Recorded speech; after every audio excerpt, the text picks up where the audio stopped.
Well, with this, I think we welcome to NJIT José Aragüez. It's such a pleasure.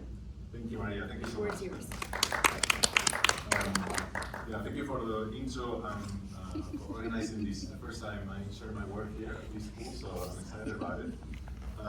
As Maria said, I try to do the best I can to make the content of the lecture as dynamic as possible. I think still there may be a few items here and there that you may not fully understand, but you can of course bring it up at the end through the Q&A and we can handle it.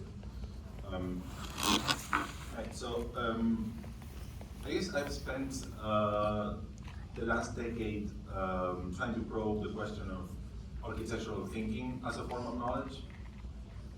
The book I'm going to talk about today closes out the trilogy that has come out of this process of research and writing, as I say, over the last 10 years. So I guess what I mean by architectural thinking, which would, I guess, require a lecture unto itself a lot, but to put it very succinctly, it's a discursive domain, so a domain within the humanities and the social sciences, I was beginning to describe earlier, which is articulated around, specifically around the building and the design and construction processes leading up to the building as a finalized object. And this domain of architectural thinking happens to be both connected to, but also separate from the other disciplines, the other fields of knowledge comprising the humanities and the social sciences. So essentially, this book, titled Dispositional Intelligence, is an attempt to, say, deconstruct the concept of form and try to reassemble it in a different way. Turns out that the concept of form in architecture is kind of everywhere. So I'm giving a few examples there. Understanding of form in nature, form as a verification of power structures, psychology of form perception, phenomenology of form, any number of ways you're going to see it described as, but it's actually quite rare to find it as a domain of research in its own right. So the concept of form in architecture. So that's the goal of this project, and the beginning of it is to differentiate or to kind of define the grounds for the study around the latter rather than the former category, right? So in contradistinction to questions concerning figure or outline, mass or volumetric envelope, I guess this book is about questions concerning spatial organization and a number of terms such as disposition, arrangement, configuration, which essentially determine the capacity of a three-dimensional assembly of physical elements to house a set of human activities. So basically a building. You have a series of physical elements in space, and they are arranged in such a way that they can house what we call a program, basically a set of human activities. So form versus shape, and to put it even more succinctly, I guess the idea here is to posit form as a three-dimensional organization inflected with a programmatic potential. So not any three-dimensional organization is inflected with a programmatic potential in an architectural sense. There are many ways of organizing material elements in space that are not inflected with the capacity to house a set of human activities. So the platform from which to craft this formal domain is a historically situated discussion of the work of three figures who operated on the margins of the discipline of architecture. And those are educator, artist, and architect Vittorio Giardini, geometer, engineer, architect Michal Kurz, and engineer and theorist Cecil Bartlett. So Giardini was Italian, but spent a lot of time in New York at the Pratt Institute. Bert, still alive, is Israeli, based in Haifa for basically his entire life, although born in Ukraine. And Balmont was born in Sri Lanka, but has spent most of his professional career in London, although now he's still alive as well. Spends more and more time in Colombo in Sri Lanka. So basically, the bodies of work, the scale of the work pertains to architecture in pretty much every way. However, the way it originates has a lot to do with the diverse modality of scientific processes and scientific thinking. that I'm going to go into in some depth over the course of the lecture. So essentially what I'm saying is that there's a kind of subversive disciplinarity at play, which means that these people who operate on the margins of architecture can displace architectural conventions in a way that it will be potentially difficult to do from within architecture itself. So in other words, that the status of this type of production on the edge of the discipline of architecture, both inside and outside,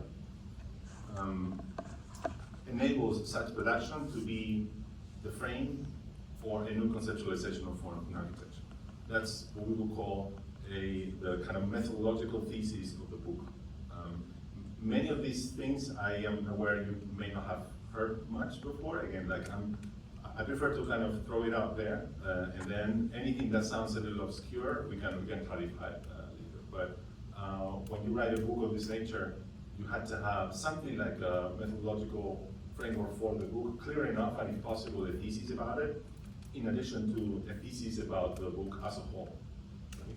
Which I will go into in a second as well. So there's a number of reasons as to why these three figures, the work of these figures and not others, which are described in the book, but I'll say something, of course, by way of summary. Giorgini happened to be a pioneer in instrumentalizing surface topology, which I'll say a few words about in a minute, for the purposes of architectural design with a marked level of scientific subconsciousness, which means there's a few people who had used topology or mentioned the term topology before Giorgini, but they did not know enough about it as to really know what they were doing or what the implications of topology really are. For example, for example, really the earliest mentions of topology I found date back to 55 by Robert Loricollet, who was an engineer, and for many years.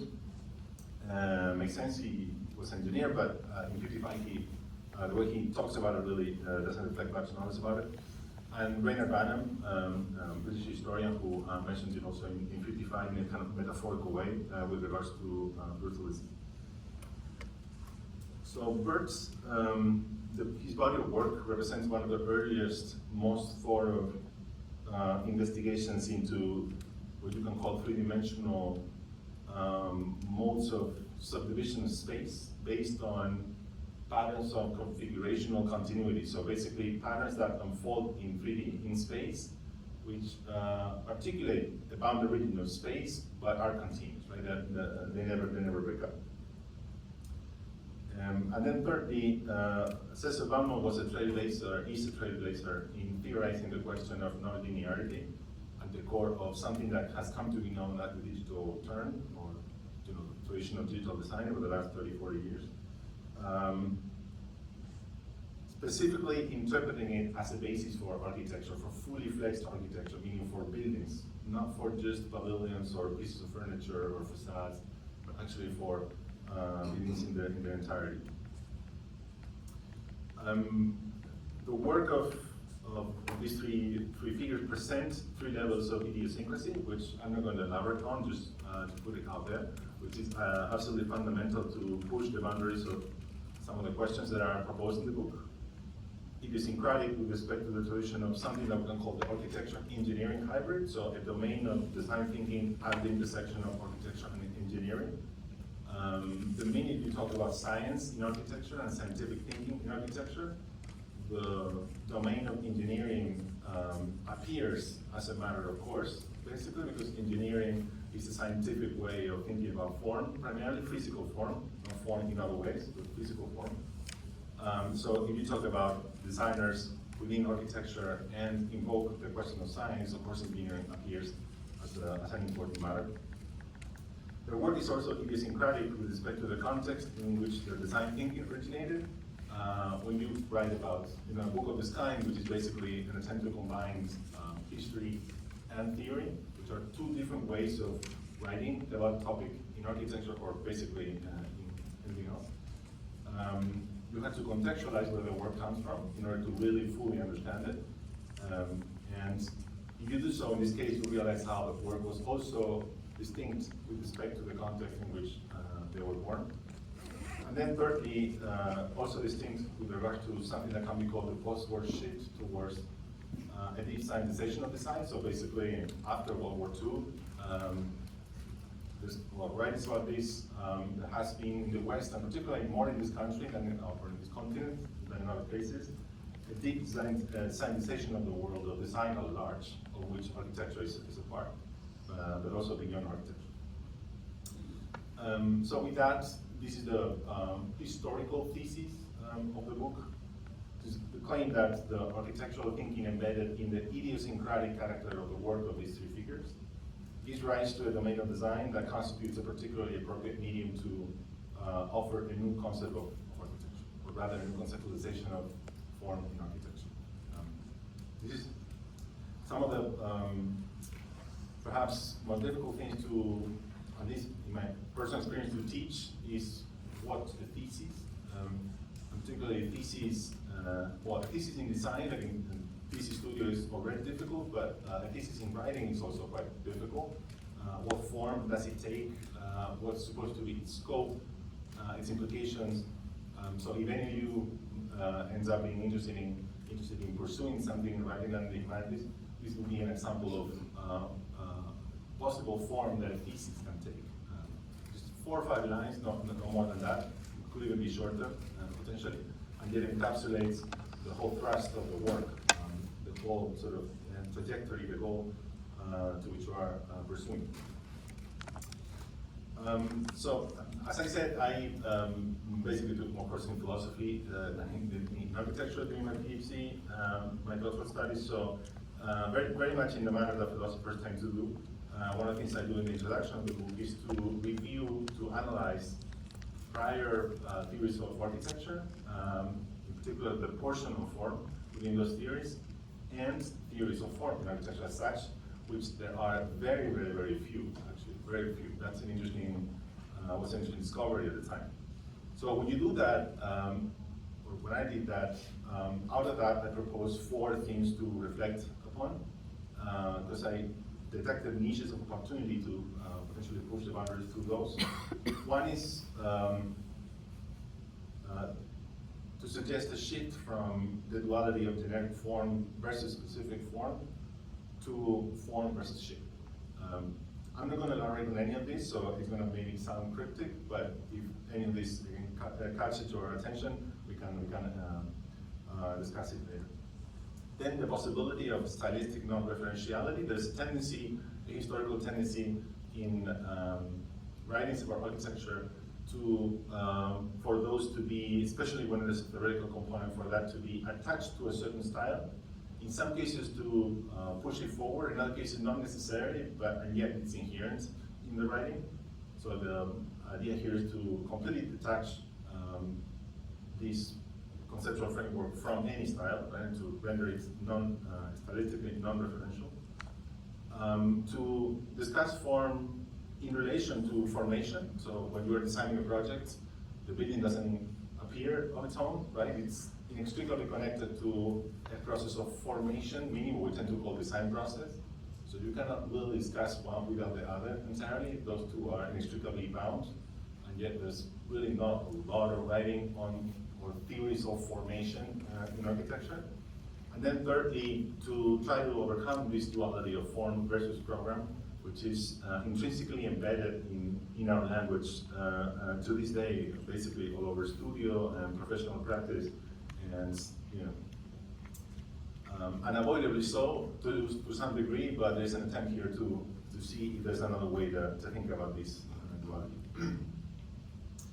All right, so the chapter on Giardini focuses on the work he did, particularly on shell structures and surface topology between the late 50s and the late 70s, partly in his native Florence and partly here in New York, in New York City at the Pratt Institute. He moved to New York in '69 and spent about 25 years there, and then went back to Italy in '95 or '96. It's actually a bit of a sad story at the end because he went blind, so was kind of forced to go back to Italy. And anyway, his biography is quite something, kind of deserving of a novel unto itself.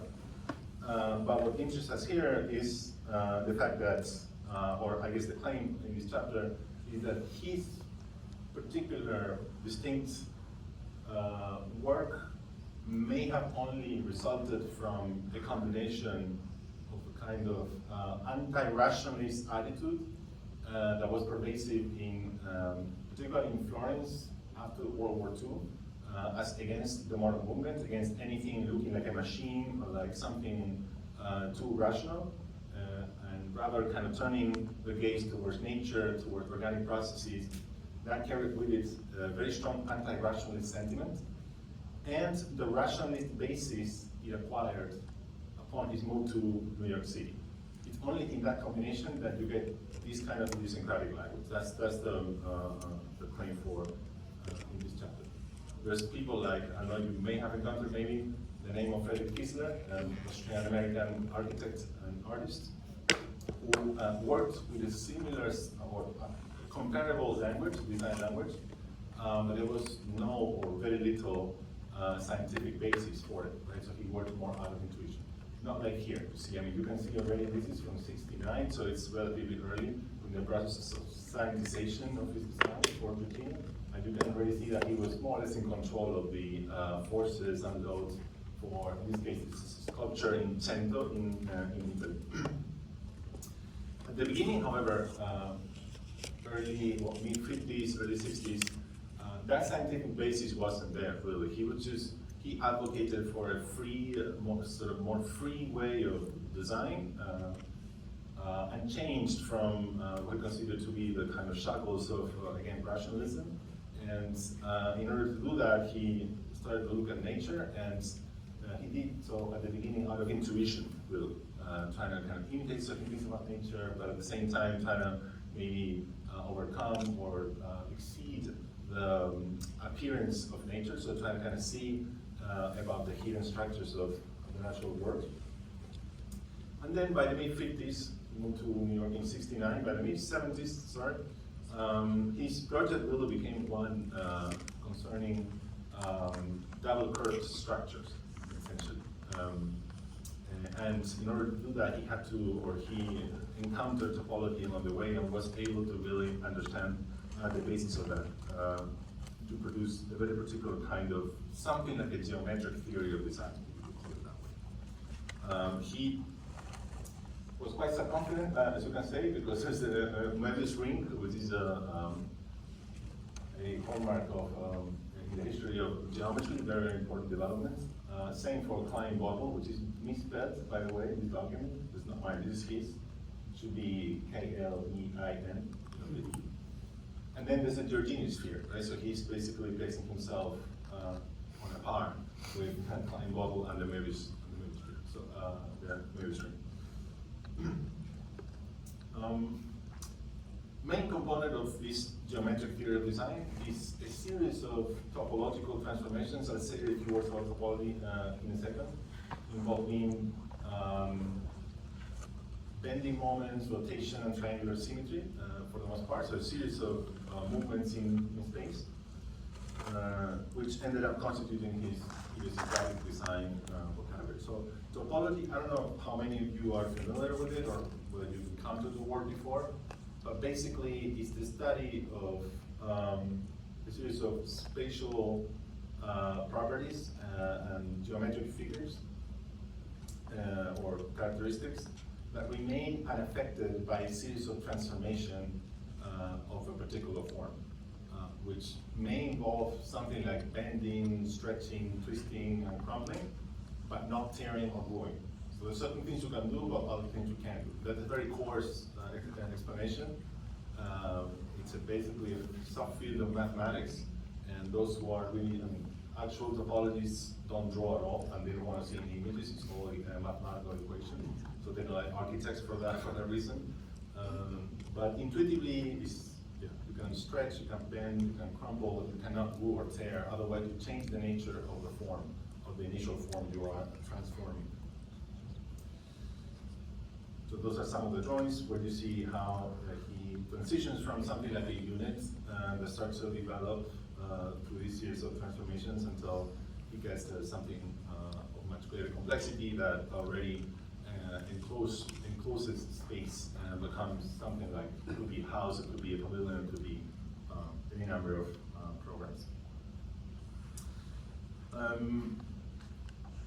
As a matter of fact, for anybody versed in topology, you know that things don't need to be curved. In other words, the curved nature of a line or a surface makes absolutely no difference in topological terms. So if you have a line, a straight line, and you turn it into a curve, and you modify nothing else on the line, then those two lines, the straight line and the curved line, are topologically equivalent. And the same is true for a cube and a sphere, because there's a continuous transformation taking the cube, bringing the cube into a sphere that doesn't really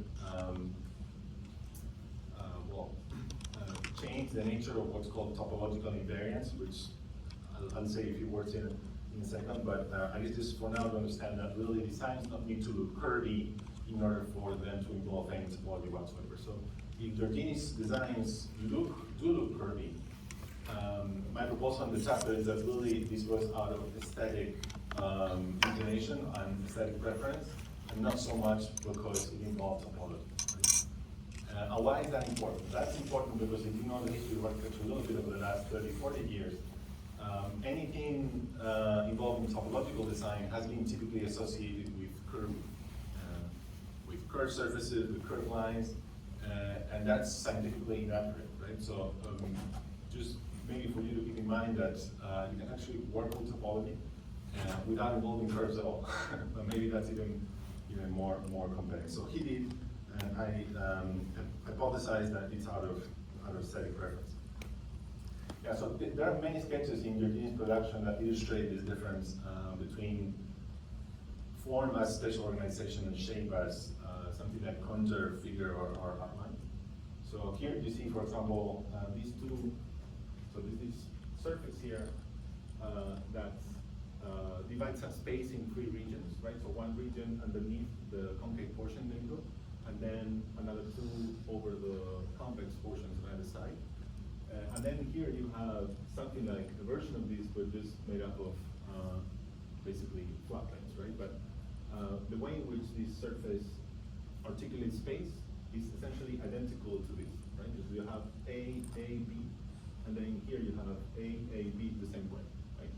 Which means that these two surfaces have different shapes, but they have the same form, because they articulate space in the same way, in essence. So to put it in a different language, that would mean that they have different shapes, but they are topologically equivalent. You can transform one into the other very easily. Think about any one of your projects, whether they be more made out of curved surfaces or curved lines or straight edges and flat surfaces, and think about their versions the other way, right? You would end up with a building that basically articulates space the same way, even though its external appearance may have a little bit or nothing to do. Okay, so another way to say the same thing is that qualities concerning shape are rendered irrelevant by topology. Anything concerning shape doesn't matter. And that has a number of important implications, as I'll say, as I'll explain in a second. Another important thing about this is that the idea of a program is inherent in every one or most of Giorgini's topological transformations, because every step in the design process or the process of formation leading to the final outcome looks realistic enough in terms of the possibility of housing a program. So, in fact, I guess one symptom of that is that in these sketches this is a house for a sculptor upstate in New York from 72 that didn't get built. If you look closely, he annotated these spaces with the function that would be housed in each of those, like areas created by the cursors. So I think it says something like, when it's a little up there, laboratory, kitchen, painting, work area, workshop, right? So he was designing these very strange shapes, but at the same time always mindful of progress.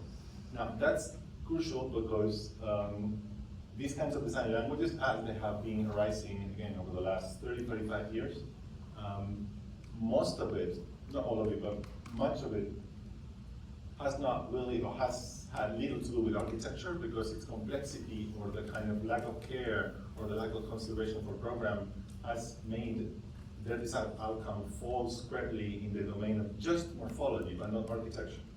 Right? If you manipulate form and you sculpt it in ways that look cool and advanced and all that, but ignore the question of inhabitability, then you exit the domain of architecture and enter the domain of just morphology, which is the logic of form. Morphe means form, and logic means logic, right? So this is not morphology, it's architecture, because it's manipulation of form and program simultaneously, right? Within the realm of the possible. So I guess my lesson of this is to say that the study of Georgini's work lends itself to be a medium for introducing how topological thinking, topological analysis may be made instrumental to determining formal qualities, right? How topological analysis may be made important to determine formal qualities, which is to say, to determine what it is for a work of architecture to articulate space differently in essence, as opposed to just embodying a different shape or a different figure. Right, on to birds. This is an animal.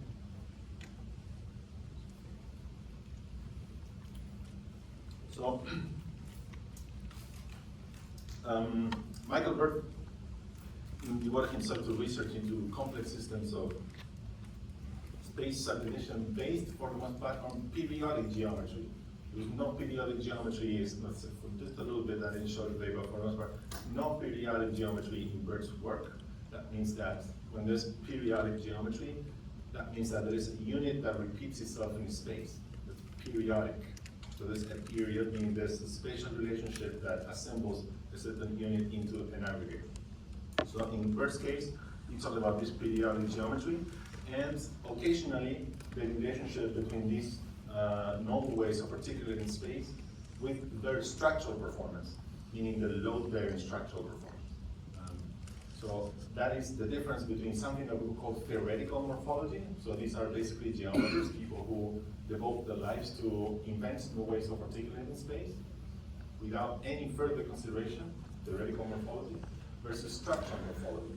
So these are people who do kind of the same thing, but at the same time take into consideration the way in which these new ways of articulating space have static properties, have the capacity to hold up or to act as a load-bearing structure, to function as a load-bearing structure. So he continues to devote many of his efforts to something called sponge polyhedra and sponge surfaces, which I will say a little bit more in a second. But I guess just to say here that most of the units that he has worked with, not most, but yeah, I mean, I guess most 60%, maybe 60-70% are double curved. Although he also works with planar surfaces as well. So you see examples of both. When we think of something periodic, something that repeats itself in space, we tend to think that the easier way to do that is by using flat surfaces or units with flat portions. He actually has done most of it with double curved portions of geometry, pieces of geometry, which is highly difficult. Never used a computer in his entire life, so basically his mind works as a computer. He draws everything by hand. So he's really somebody with exceptional brain capacity and mental kind of brilliance. An impressive person, to be sure. And the argument here in this chapter is to say that even though he, so let's contextualize minimally, I'm basically leaving out of the lecture everything regarding historical contextualization, just focusing on the questions about design analysis and design criticism. But just to say something briefly, because otherwise it is impossible to kind of see where it comes from. There's something that has come to be known as architectural morphology, specifically coming out of Israel from the late 40s to the mid 60s, late 60s more or less. And Michael Burt's his training and his kind of the origin of design thinking was born in Israel at the time, where somebody called Alfred Neumann, it's a Polish-born, but spent a lot of time in Israel at the time, and then moved to Canada, implemented or started to grow this idea of architectural morphology, which is the idea that you can use geometry in order to generate a new style for architecture. Not simple geometry in the sense of the modern movement, cubes, prisms, simple extrusions, but actually complex geometry, and for the most part, periodic geometry. So this Michael Burt's work originates at the heart of architectural morphology in Israel. He just takes it to an extreme scientization, away from any architectural consideration for the most part, just geometry, for the sake of geometry, and with a view to make a contribution to the domain of geometry as such. So the argument here is that even though he did that, meaning he completely dismissed and continues to dismiss any architectural consideration, unlike Giorgini, right? I talked about program unlike Giorgini. As a matter of fact, at the end, he has taken architectural morphology's critique of the modern movement to the logical conclusions. Specifically with regards to functionalism, with regards to the quality of objecthood in the architecture of early Corbusier or early Mies, and the format of expression that we inherited also from the modern movement. So, in opposition to functionalism, radical autonomy, no consideration of functional program. In opposition to an object-like building, infinity, right, the opposite. And in contradiction to a particular format of expression, something radical different that moves away from it. Okay, so at the beginning of his career, he devoted a lot of effort to something called minimal surface, which is essentially a double curved surface with the particularity that all of the stresses across the surface run only in tension and compression. There's no torsion, no flexion, right? Only compression and tension. That's usually not the case. You do have torsion, you do have also called flexure, right? So if you have zero flexure, zero torsion, and you have only compression and tension across the surface, you can reduce the amount of material to build the surface to a minimum, just the bare minimum. That's why it's called minimal surface. It's in a way the sort of geometric path towards a moment of truth in material terms. You can reduce, you can make a membrane or a surface as thin as possible. So you may think, well, that needs to be something very simple, something that, no, actually, no, it can get super complicated. All of these are minimal surfaces, which meet this quality that I just described. No torsion, no flexion, just compression and tension. So he devoted some efforts to this early in his career. These are basically hyperbolic surfaces, so double curved surfaces. But there are other people, such as American geometer Alan Shen, who have made many more substantial contributions to the domain of minimal surfaces in particular than Burt did. So these are, for example, by Alan Shen in a document for NASA. I mean, this is a PhD onto itself. Why on earth did NASA need these kinds of minimal surfaces in the 60s? And actually, Alan Shen is still alive. He's 100, I think, or 103, I think I read the other day. And by the way, these are also periodic, right? So you see periodic minimal surfaces. These are without self-intersections. That means that the surface never intersects itself. It unfolds into infinity, but it never crosses its own development. This is very clean, very beautiful. Now, this is where Burt really has and continues to make substantial contributions, something called space network theory. So the development of these 3D networks made out of nodes and network lines, out of which you can in turn develop surfaces around them. So here you see, for example, I guess this is the easiest one maybe, where you see these lines, right, which are perpendicular to one another. And around them, you can develop this surface in such a way that the surface and the lines are codependent. They depend on one another. if you change the line, the surface changes, right? So imagine if you had this on the computer, and you have, let's say, these nodes here are the intersections. You can tweak them, and if you tweak them, that will change the surface as well. It's like a puppet, basically. That's maybe an easier way to see it. So he's developed thousands of these cards, drawn by hand. Something called quasi-crystallinity. Actually, quasi-crystallinity is a chemical concept, it's not a geometrical concept.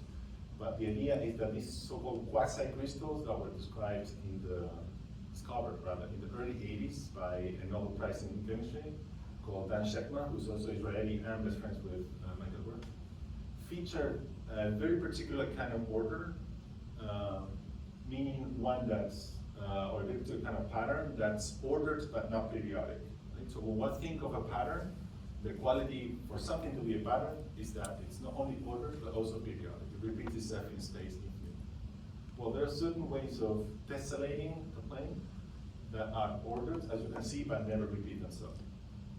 So he's done some work in that direction as well. Sponge polyhedra. This is basically the same. It doesn't look anything like a regular polyhedron, but it meets the same mathematical equations, except that it never closes off in space. So it develops into infinity. It doesn't contain a bounded region of space. And then this is maybe, I think this is not, is it connected to? It's not recording? Yeah, I don't know why it's stopped. Maybe it's the power issue or. This is I want to train my water too.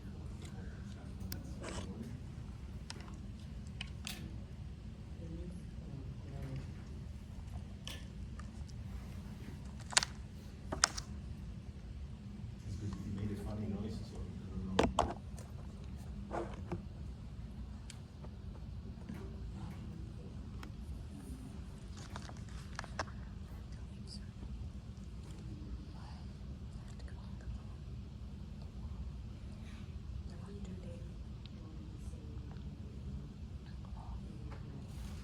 Maybe it's a welcome break. Now we get to the second part of the talk. We'll get into it.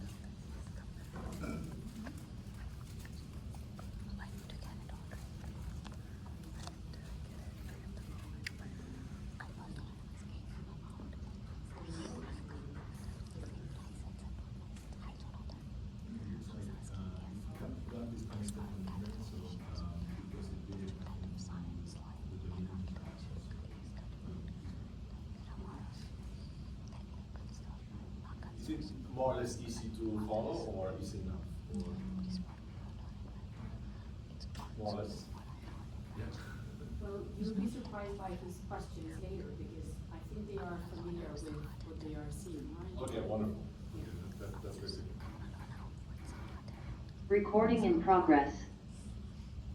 How do we get that calculation? So the way we learn about What do you get may have been that That's what I'm curious about. Why parametrics governs that. That's what we learn right now is basically we've done the same stuff in bachelor. This program specifically, this one is supposed to be done basically the basics. That's what this one is. So, And then if you do Master of Science, you can get the right, and then, yeah, so I was listing the items that have constituted his primary, Burke's primary realms of research. And the last I want to cite is sponge surfaces, which are basically a kind of, particular kind of hyperbolic surface. So basically it's our curved surface that also unfolds infinitely in space. And because it kind of looks like a sponge, if you let it unfold,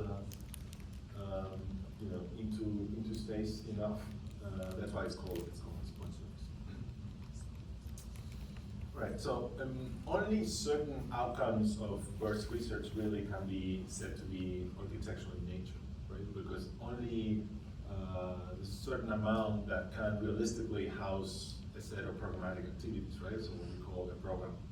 So I'm putting up on the screen here a few that do not constitute those architectural spatial arrangements, right? Because any number of these is too complex, it's too intricate to us to be able to readily house a set of human activities, right? So there are, however, many others that are realistic enough in terms of the possibility of housing the program. And one way to kind of explain that is the following.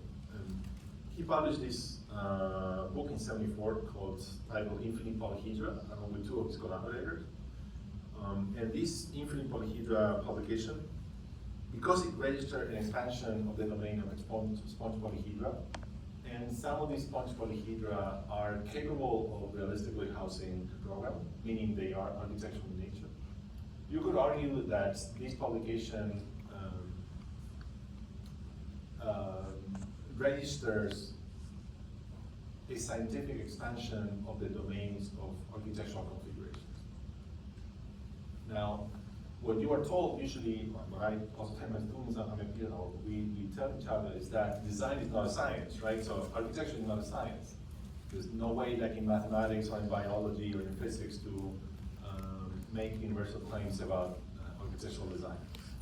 Now, that's why this claim I'm trying to make here can be potentially controversial or a bit particular, because a way of understanding this publication is to say the opposite, actually, is to say that this publication demonstrates that there's a way to scientifically show or demonstrate an expansion of the domain of architectural configurations. So the type of building that these can be relatively easy made into is determined by the type of polyhedral envelope, right? So in this case, these are called cylindrical envelopes, and you can see how they resemble tower envelopes, right?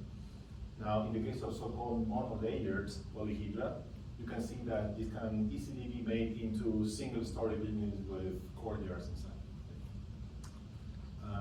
In the case of multi-layered and so-called multi-directional as well, these kind of look like multi-story buildings with open spaces at different heights.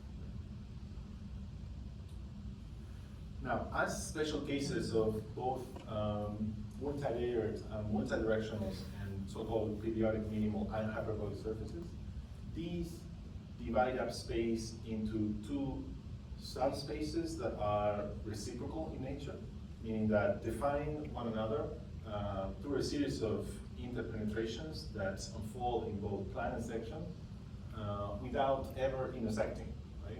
It's like basically like a yin and yang, which is also just a plan, but in this case, a 3D. So that's what I suggest in the book is that there could be rise to the idea of a spatial reciprocity, which can be a very productive concept in architecture, because architecture oftentimes operates on the basis of heuristic binaries, such as private versus public, or open versus compartmentalized, that lend itself to be conceived through the idea of spatial reciprocity in particularly productive ways. And yet, it's very, very rare in the entire history of architecture to find projects that have been somehow conceived imagining around something like spatial reciprocity. So I'm actually showing a couple of examples on the bottom. This is the US housing project by Ito, where you have spatial reciprocity in plan. So you can see it's a little soft, I guess it's a little light, but you can see how any one of these units kind of define one another through the kind of wavy contours that they have, but only in plan. You have it in section only for MVRDV's double house in Utrecht. So it's just that spatial reciprocity, the yin-yang in section, and then in horizontal extrusion. What any number of these sponge surfaces and some of the sponge polyhedra I showed earlier, the kind of property they have is that they feature that spatial reciprocity in both plan and section simultaneously. Right? So that unleashes a whole other way of thinking about programming, right? And spatial relationships inside. Remember, there's no interest in pursuing any of these or studying any of these if it's not because of the kind of programmatic potential that they have. And also not just programmatic, but also experientially, the kinds of possibilities that this has in terms of how you experience space as you walk through it. Not just morphology, again. He was doing morphology, right? But I guess my idea here is to bring it into the realm of architecture. Okay, so another important notion in all of this is something that we do called primitive, and in particular architectural primitive. Any number of these surfaces can be reduced to a series of topological transformations of the kind that I explained for Georgine's work. Can be reduced to its most basic form of expression, its more simple expression. Right? And that's what we call primitive. The primitive is the kind of spatial configuration that cannot be reduced any further, that cannot be simplified any further without altering its spatial nature. Right? So basically, all of the configurations, all of the spatial arrangements that can be reduced to the same primitive are topologically equivalent. Right? So even if they look completely different when you look at them the first time, right? They look very different, but then you find a way to reduce them to the same primitive. That means they are topologically equivalent. Then, if you cannot do that, if once you get to the primitive, that cannot reduce any further, then that primitive is topologically distinct as opposed to equivalent. It's not equivalent to anything else, because you cannot reduce it to anything else. Right? So the interesting thing about these topologically distinct primitives is that they embody something that we're going to call configurational irreducibility. They cannot be reduced to anything else. So I guess that would be, for example, a cube. A cube is configurationally irreducible, or a sphere, even though you can bring a sphere into a cube. But either one of those manifestations cannot reduce any further to anything simpler. While if you have something like a sphere that you push down the middle so it kind of looks like this, like a heart or something, like the three-dimensional contours like a heart, that can be reduced further to either a sphere or a cube, right? So it's topologically equivalent to a sphere or a cube, and then the sphere and the cube cannot reduce any further, right? That's architecturally has certain implications that I'm going to get to in a second. This idea of configurational irreducibility.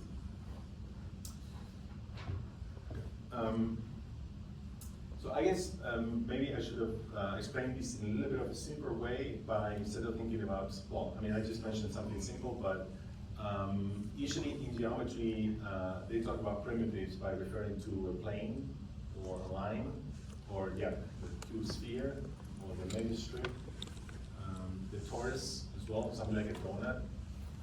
These are geometric figures which are not reducible any further, and therefore have the same values for something that they call in geometry topological invariants, which are a series of geometric qualities that define the topological characteristics of any number of these configurations. For example, to mention a couple of them, very, very easy, very intuitive to understand. One is something called flatness or non-flatness, meaning the capacity of some of these figures to be mapped flat. You can take a cube and map it flat, but you cannot do the same thing with a cylinder, for example, or a torus. Or what's called a genus, which is more or less abstract and complicated, but visually it's easy to identify by the number of handles that the geometry presents. Right? So a sphere or a cube has no handles, so genus equals 0.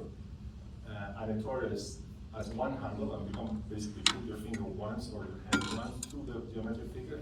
That means genus equals 1. That makes a torus and a sphere fundamentally different topological terms. And so on and so forth. There's orientability is also a beautiful idea, the fact that you may have either consistent normal vector across the entire surface, is always in one direction or another. That's usually the case in basically the way we build buildings. Right? So if you look at the ceiling, the surface on the ceiling is an orientable surface because it's got two clearly identifiable sides, right? Ceiling and floor. But if you think of the megastrip, then the normal vector is not consistent throughout the surface. So it basically flips at one point, even though the surface is only one. There are no two surfaces, only one surface. But the way it twists, that allows for that normal, causes for that normal vector to flip. And that has a series of spatial implications. And so those are what we call topological invariants. I guess we talk about configurational irreducibility and topological invariants that characterize these irreducible configurations. The idea is to say that since some of these can be said to be buildings in embryo, really, kernels for actual buildings, and every one of these is shown to be unique to through a unique notation that describes both the elementary unit and the way it aggregates in space. Then you can make the argument that this subset of point polyhedra that are architectural are a way to demonstrate the way in which those pieces of architecture are configurationally irreducible. And why would anyone want to say that? Because it's not just a matter of vocabulary or playing words or some kind of intellectual exercise. Well, the reason to say this is because basically there's an implied argument in the book that maybe 90 or 95% of the architecture produced over the last 100 years, 150 years, is reducible to the same primitive. This is basically a version of the Maison Domino, meaning a superimposition of flat surfaces held apart by vertical supports. If you have a cantilever, if you have cornices, you have any number of modifications may not really alter, in essence, that articulation you have as a basis. So the idea of configurational irreducibility allows you to propose alternatives to that, meaning other ways of articulating space that are different in essence, not in terms of these other modifications that really don't affect the fundamental definition of the spatial arrangement. And in so doing, you will be creating the possibilities for architecture. That's why. And so it's not just an intellectual exercise. Maybe it's a little bit difficult to expand this kind of warrants a lecture unto itself, but I mean, through the book, hopefully that becomes clear, also because you have a lot of illustrations. Okay, so when it comes to the so-called tunnel nets or tunnel networks, the interesting thing about this is that I was proposing the book is that it can be interpreted as programmatic relationships, right? Programmatic, not formal relationships, but programmatic relationships. So this is kitchen, this is living room, right? The other node is something else like, you know, entrance or whatever, right? So further to that, you can say that the nodes are something like expansion areas where the spatial continuum opens up in several directions. And the network lines are transition regions, right, between two of those expansion regions. The idea here is to displace a little bit the vocabulary we tend to use for describing how program unfolds in a building. Usually we use rooms, like partitions, I mean, that's the kind of vocabulary we use for that. Staircases, connections. Well, there's an attempt here to produce a whole lot of vocabulary to describe the way in which program unfolds in a building. And these are two of the first terms, nodes as expansion areas and network lines as transition regions. And a number of others that I'm not going to elaborate on here in the lecture either, such as programmatic condenser, programmatic unfolding, soft zoning, fluctuating programmatic thresholds. Maybe some of those may be more or less familiar, but others I think are maybe less familiar. And the idea here is to kind of try to displace a little bit the way that we tend to think about program in connection with the kinds of spatial arrangement that are discussed in the book. Okay, so what about his own idea of applying these geometry, types of geometry and spatial arrangement to actual architecture? Very limited, as a matter of fact. Right? So in his own career, primarily sculptures, small-scale collapsible tents, pavilions. This is a pavilion from '69. He did another pavilion from 1980, and it's primarily a roof.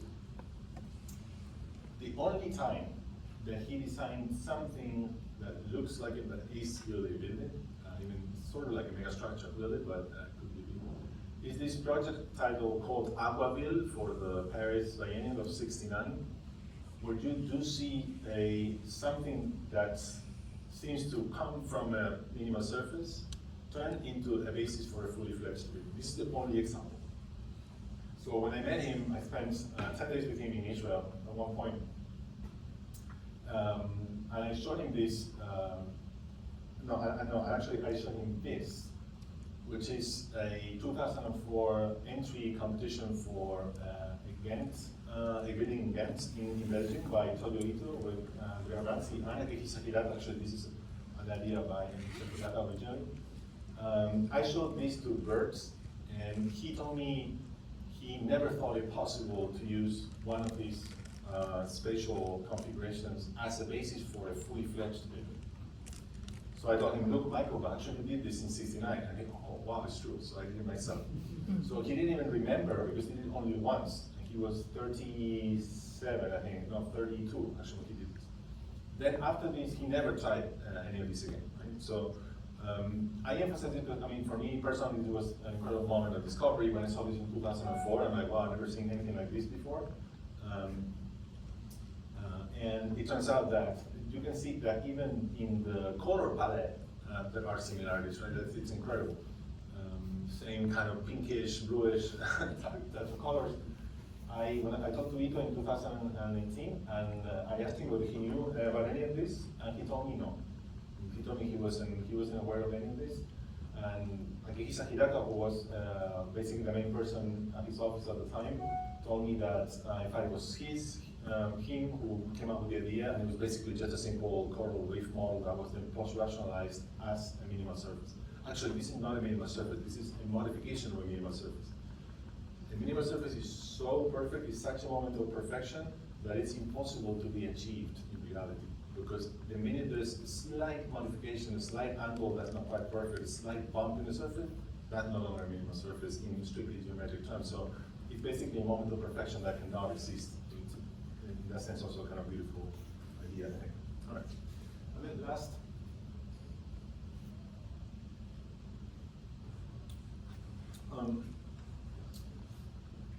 Chapter on Cecil Bandon. This is maybe the only figure that you may have heard of because he's a very famous engineer, kind of still active. I mean, I guess approaching retirement soon, but still practicing somewhat. The idea here is to trace or to analyze his formal ideology, crafting a careful chronology of the intellectual development of its different phases. Because the thing with Bandon is that he's kind of like a polymath, basically. He is somebody capable of talking about philosophy, about mathematics, about physics, about economy, about many different fields, even though he had been a practicing engineer throughout his life, but a very studious person. So to kind of understand his intellectual development is crucial to really make sense of why is it that he was able to put together the kind of theory that he has put together over the years. So the argument here is that actually the origins of Bandon's formal or design ideology is to be traced to the legacy of Fray Otto at Arup. Cecil Bandon developed the vast majority of his work while working for Arup, this very famous engineering firm, although they also do architecture, they have an architecture firm within the company. And he made it all the way to vice chairman, I think, so not all the way to the top, but like number 2, number 3, Cecil Bandon, before he resigned from the company in 2008. Okay. And when Fray Otto never worked for Arup, obviously, but he did collaborate with Arup on a number of projects in the 70s and I think late 60s as well. And at that time, Bandon was a young engineer in the office, and exposure to some of the lexicon and the kinds of concepts that they were looking at with Otto fed the beginnings of his design ideology. I mean, that's the hypothesis or the kind of argument that I offer here in the chapter. Because with Otto, this is the 70s, like quite early, right? Things like complex morphology, minimal surfaces, biological structuralism, finite element analysis, all of that was part of the lexicon at the time. So that fed the kind of mind of young Bandon at the time, including the kind of anti-modernist tenets and anti-modernist attitudes that kind of vocabulary and inclinations carried with it. No wonder that some of the projects that Otto worked on with Arup engineers and architects, such as this is the Kokomas government complex in Riyadh, actual projects that joined by Otto, or the experiments in abstract formal thinking, like his branching exercises, resonates so closely with the kind of work that Bandon did afterwards. So very, very, very similar. Okay, so another sort of claim in the chapter is to say that, well, Bandon has become very famous in part, not only but in part, because he's collaborated with many of the top architects from the mid-80s through the mid-2000s, more or less for those 20 years. So Kohlhaas, Ito, Soto de Moura, Miralles, many of the many important architects have worked with Ito. And he has published, I would say now 4 books. Informal is the best known one for sure, and the best one in my opinion. But all this is here to say that in his theory we define this combination of rules and patterns, but also with a lot of room for improvisation within those rules and patterns. And it's the kind of instability that's embedded in that combination of rules and patterns and improvisation that confers his thinking with a kind of pliability that allows him to work with many different design approaches and different architects. Because Álvaro Siza, for example, has absolutely nothing to do with Rampujas and has nothing to do with Ito, and yet he was able to work with all of these different figures. So this is to say that it's in part mostly because of the pliability that's built into his theory, into his theoretical thinking. So this is one of the things that features in the book prominently are many of the faxes that he has changed over the years with these architects. So for example, this is with Rampujas for a competition in La Défense in Paris for a tower in '91. These are the faxes they changed. One fax page of the fax they changed over the Seattle Library building, also with Kohlhaas. That's with Daniel Lideskin on the left, the Cincinnati Art Gallery, and on the right with Shigeru Ban for the Pompidou Metz building, primarily over the roof. That's what for a tower with Philip Johnson in '99. Here you see one example where algorithmic thinking is applied to the entirety of the tower, the entire system of the tower. And maybe to discuss briefly 2 of the main engineering notions that came out of these collaborations. The one he articulated in '93, something called, he called episodic structure. It's a little unclear whether that's entirely his term or that came out of discussion with Kohlhaas. He claims it's his. It's the idea that as opposed to having something that he considered to be just structure as skeleton, meaning a homogeneous distribution of structural elements throughout the building, is usually the way we think about structures, with minimal variations here and there, right? But it tends to be an overarching, overriding system. The idea of episodic structures is that you would have different structural systems juxtaposed to one another in different parts of the building, and different gestures within the structure based on local considerations that apply to each one of those spaces, either in sequence or by themselves, meaning in an isolated manner. So it's like a sequence of scenes, which is very much the way Kohlhaas thinks about architecture. Room A, room B, space C, space D, and each of them offers a different scene, therefore also a different kind of structure. And so that hence the idea of episodes of structure. Difficult to do and very counterintuitive for an engineer who is going to always tend to optimize things and simplify things for, to make things cost effective and all of that. So this is the exact opposite. One of the best examples is the Volvo house. If you don't know that project, you should definitely look into it. Very counterintuitive structures. You get there, you don't know how the thing is moving up. And with Ito, the notion of structure and as traits, meaning the idea that you would have a structured element unfold or develop and grow over time along a differentiated path defined by an algorithm, up to a point where you basically stop the sequence and then freeze what you have and turn it into a low-range structure, whatever the final shape of that. And that would be the example, for example, of the Serpentine Gallery, the 2002 Serpentine Gallery project. With Ito, although the person who did the script is somebody called Daniel Bosia, that I have the pleasure to teach with oftentimes. And he was Cesar Baum's right hand and created this algorithm of, I can't remember what the name was exactly, but this line that continued to hit the boundaries of a square a number of times, always in the same proportion, and then at some point that starts to kind of take on its own logic and it gives rise to this kind of maze of lines that's then turned into a structure for the pavilion. This is for a competition he did with a couple of German architects in the mid-90s, and particularly he intervened in the roof more decisively. It's a disc basically that moves following a certain interseminal equation. And this is just to show that there's a kind of evolutionary dynamic character to the way these shapes come about. And the idea is that you would build the possibility for accidents to occur in the nature of that dynamic character. So in the way that this disk moves, is embedded the possibility that in moving a certain number of times, some kind of accident, some kind of emergent quality is going to arise. Meaning, you don't quite know what's going to happen in the end, right? It's not something that just moves like this, and then it can move n times, but you kind of more or less know what's going to come out at the end, right? In this case, it's moving in such a way that it's crisscrossing from one side to the other, or bumping into whatever trajectory you followed before. Some new configuration is gonna arise. So that's one of the main characteristics of what we call non-linearity. A linear process is predictable, a non-linear process is not predictable, and we're not going to go into that today basically at all. But the idea is that it's time dependent; it's not reversible. You cannot run in a linear project twice with the same parameters and the same variables and expect the same results. Even if the input and the parameters are the same, you run it twice, 3 times, 4 times, 5 times, and you always get a different result. It's time sensitive; it's not reversible.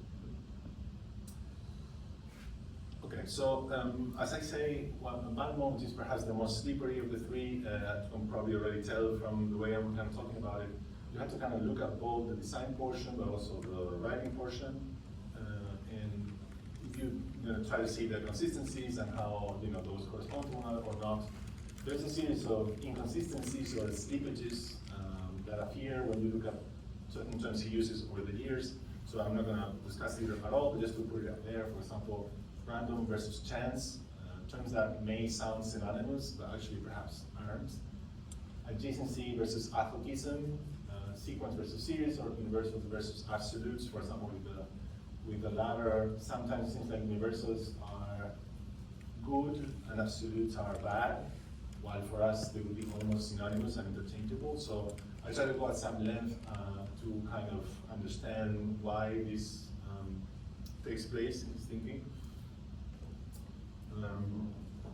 Another interesting aspect of his design ideology is the fact that sometimes it would appear as though he's kind of trying to turn shape into form, because there are many examples where there are figural conditions like borders and limits turned into regions of spatial speculation. So you can see, for example, there, it divides up square in a certain way, and then the lines in between become space, and so on and so forth. So that's one very simple example. Or here, you just have a line, but the lines start to take on a fractal quality, and in doing so, it generates a space, and it begins to enclose different areas within the line. So different ways of turning shape into form. Another important element of all of this is the possibility that you would have a simultaneity of several orders at the same time embedded in the design or in the building. So we can call it simultaneity or concomitance of orders.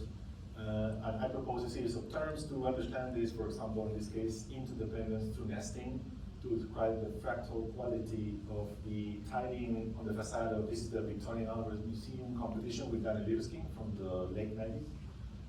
And the fractal quality on the facade can be described, I think, I mean, not that, again, discuss it really or explain it, but just at least for the terms to kind of resonate, hopefully. Or another way to think about it is independence through superimposition. So here, if you look at this little sketch, you can understand that this series of lines form a certain cluster that's identifiable in itself versus the spiral. So they maintain the independence. They're two different things, and yet they are both related through superimposition. You see, so there's a kind of independence through superimposition that's happening with those two sets of lines. That has implications at the level of space, structure, program, right? That's the use of this terminology so that you, or I, or whoever reads this, understand what the potential of this can be on an architectural level. Okay.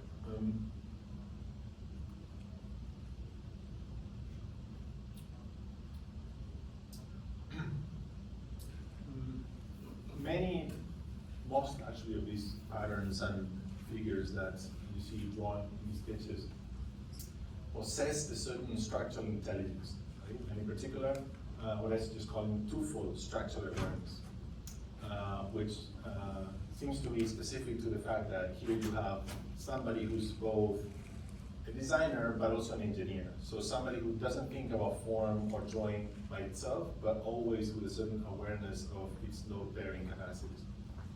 So this twofold structural awareness would describe both structure in the traditional sense of the buildings, their support, physical support, and also structure in the sense of the organizational traits of form. Right? So we use the term, without realizing, we use the term structure oftentimes to mean organization. Structure of company, the structure of your mind, right? That really means just organization. So in this case, somebody with a hybrid mind like Barnum combines that twofold awareness, double awareness, right? Structure in the double sense of the term. Some of the drawing for Kunsthalle was he did with Kohlhaas as well. So essentially, this analysis of Barnum's allows us to incorporate into all of this we might consider to be a philosophy of order that takes many of its central cues from the counterintuitive logics of nonlinearity. That's what this adds to the ensemble of the work, right? To the kind of theory that's assembled in the book as a whole. Okay, and just to end, there's a final chapter in the book that basically collects all of the theoretical propositions and arguments that have been offered in previous chapters, elaborated upon, and assembled together into something hopefully like a consistent theoretical framework. So I'm going to just briefly mention a few of the propositions that I've made in that final chapter. For example, the notion of gradient of programmatic resolution, the idea that you may have just a form without any programmatic immanence. There's no possibility for that to readily house a set of human activity. To then something like architectural form, so that initial form has acquired that programmatic immanence, that potential to house a program. To then something like a building, which is an architectural form defined and completed with everything else that needs to be in place in order for a building to be inhabitable. Okay. The possibility that program inhering in form, again, this notion that I keep repeating over and over again, is not a study of morphology, right? But it's architecture, so you can have to speak about both, and in this case, with the specific intention to overcome the separation, the duality between the two, to the degree that we can do that, I guess. Possibility of program inhering in form can be embedded in a numeric basis, right? So it's not something more or less intuitive or no. Can be embedded in a numeric basis, can be more or less scientific. So we saw that, for example, in the case of Virginie, it's really numbers that drive the operations involving bending forces and band symmetry and rotation, producing these geometric outlines which are realistically capable of housing a program. These numbers really driving those topological transformations. With words, same thing, right? So the qualities of periodicity, symmetry, porosity, permeability, proportionality, the kinds of characteristics that render these spatial articulations capable of housing a program are embedded in the numeric basis giving rise to the polyhedra, which are basically described on the left. It's on the left, in those numbers, if you actually delve into them, that's where the realistic nature of that as a piece of architecture is embedded.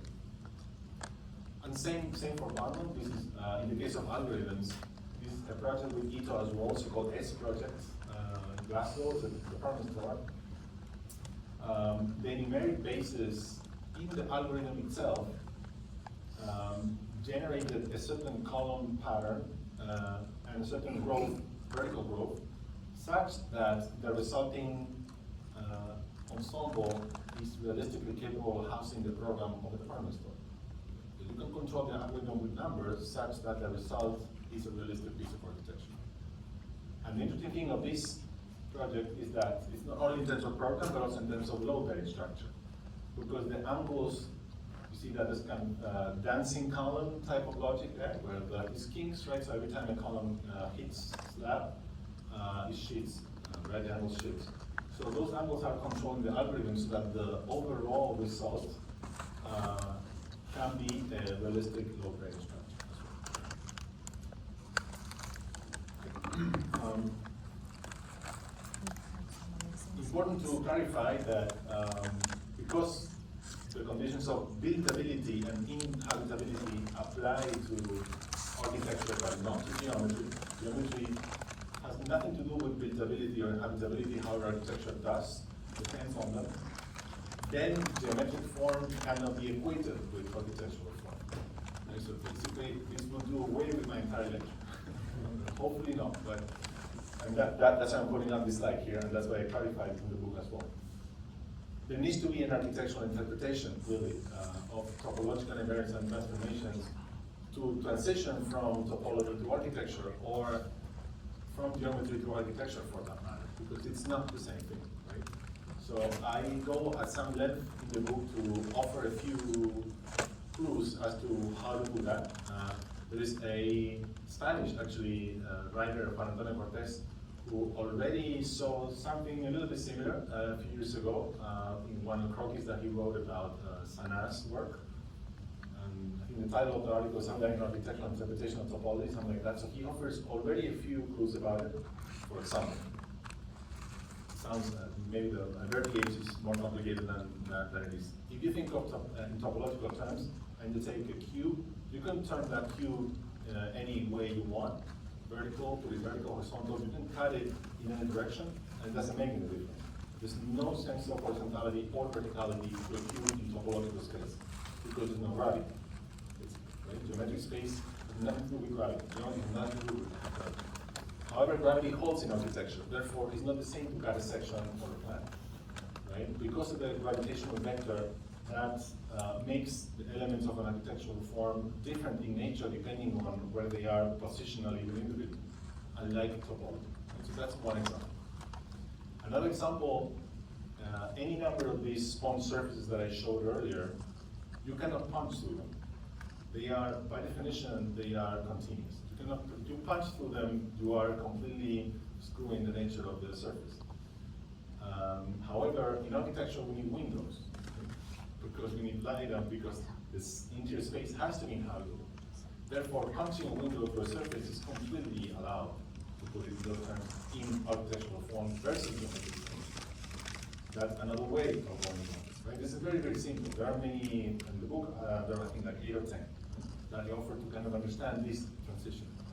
So you can still use any number of these geometric configurations as a basis for architecture, not as the final architecture. The final architecture has to fulfill a certain number of requirements and conditions that do not hold in geometry. Okay.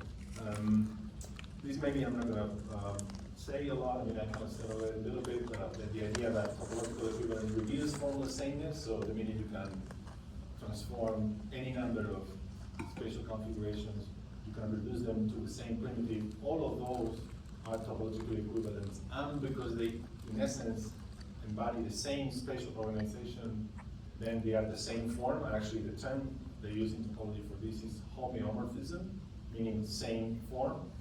So things that may look entirely different on the outside may, in essence, be the same form, meaning have the same, embody the same spatial organization. And the opposite is the case for topological distinctness, which yields formal singularity. So I mean, I would hope that one of the consequences of reading the book is to now be a lot more careful when you use the word singularity in architecture. Right? Because it may be only apparent singularity, but not singularity in essence. A building by Zaha Hadid and a building imagined by Dumont in the 18th century may actually be in essence the same thing, even though they look totally different on the outside. If you apply this kind of topological thinking, that's the goal, right? Is to kind of articulate a frame to judge and understand difference that's a little bit more essential than things that can be more or less superfluous or just based on stylistic judgment or visual analysis, as opposed to organizational analysis. Another proposition is that the organizational nature of a piece of architecture can only be traceable to an ensemble that precedes the introduction of partitions. And that ensemble, I suggest calling it spatial infrastructure, which would send us back to my second book, which was titled Spatial Infrastructure, after the central essay in that book. So in this book, I kind of provide a little reference to that. This is the quintessential spatial infrastructure of the 20th century, and into the 21st century, think about how many buildings are not conceived on some level on the basis of a version of this. Very, very, very few, right? And once we understand what this spatial infrastructure is, then basically any special infrastructure embodying a previously unavailable architectural primitive, meaning one that's not reducible to something else, expands the domain of architectural form. Right? And that's basically one of the main goals of this book, to imagine ways of expanding the domain of architectural form in a meaningful way, in a way that's not based on visual considerations, but actually just what I just said. And another way to say that is that if you come upon something that has this quality of configurational irreducibility, that can be employed as a marker for the extension of the realm of form in an architectural sense. And you can actually demonstrate and claim, all right, this thing really expands the boundaries of architectural form. Hence the usefulness, hopefully, of this notion. There are, I ventured 3 open territories for experimentation, which have been very little explored. Spatial infrastructures featuring spatial reciprocity. As I said earlier, very few projects in the history of architecture really articulated around spatial reciprocity. Quasi-crystallinity, maybe I shouldn't have used that term because again, that's a chemical term. I should have used something like aperiodic tiling. Maria was on my review at Yale the other day, where I'm having the first 2 students working with aperiodic tiling, which is very exciting, and seeing what the architectural implications of that could be. And then fractals, right? So very few serious work done on fractal spatially, organizationally, which is also kind of shocking because fractals basically would offer the capacity for a building to have different skills nested within the same organizational model, which not all typologies, but a certain typologies where you have huge spaces and then very tiny spaces, and then anything in between. For those kinds of programs, something like a fractal could potentially offer a productive point of entry. Many attributes are found throughout the bodies of work of these 3. Before that, something I emphasized also in this last chapter, is the role of 3-dimensional networks to interpret and generate programmatic regimes. What does that mean? When you have a particular program, you usually have a list of things, right? And that corresponds to a museum or to servant spaces or to house, right? There are certain programmatic packages that give you a pre-organized series of activities. When you forget about that packaging and you start separating activities and put them on their own, articulated with one of these networks, that's a very simple one, but you can get as complex as you want. Maybe that can give you insight into a different way of organizing activities in space that break away from preconceived packages, right? So that's a way that these networks can be used to imagine programmatic packages differently, in a way that do not correspond necessarily with the traditional ways of grouping activities in space. Okay, yeah, so this is what I would start to say. There are many attributes found in the work of these 3 figures resonate quite strongly with some of the elements that stand out and discussed in his very famous essay titled Field Conditions. And in particular, there's one that's salient, that's particularly present, and that is the notion of local syntax or part-to-part relationship as opposed to part-to-whole, which we can generalize into something like local determinism, so the way in which 2 elements relate to one another before they generate something bigger. And in the case of Giorgini, that local determinism is manifested in the idea of the beam shell, which is the initial element that gets transformed into a larger project. The beam shell is basically a combination of a beam and a shell, or a beam understood as a shell. So, I mean, think about it, right? Usually those 2 things don't go together. Either I have a shell project or I have a beam, right? So what's a beam shell? So that was the kind of original element in these transformations. The local determinism in the case of, in Bert's case, is of course the elementary periodic unit, is the unit that repeats itself in space. And in Balmon's case is the individuated action. I mean, I didn't really go in depth enough for any of them.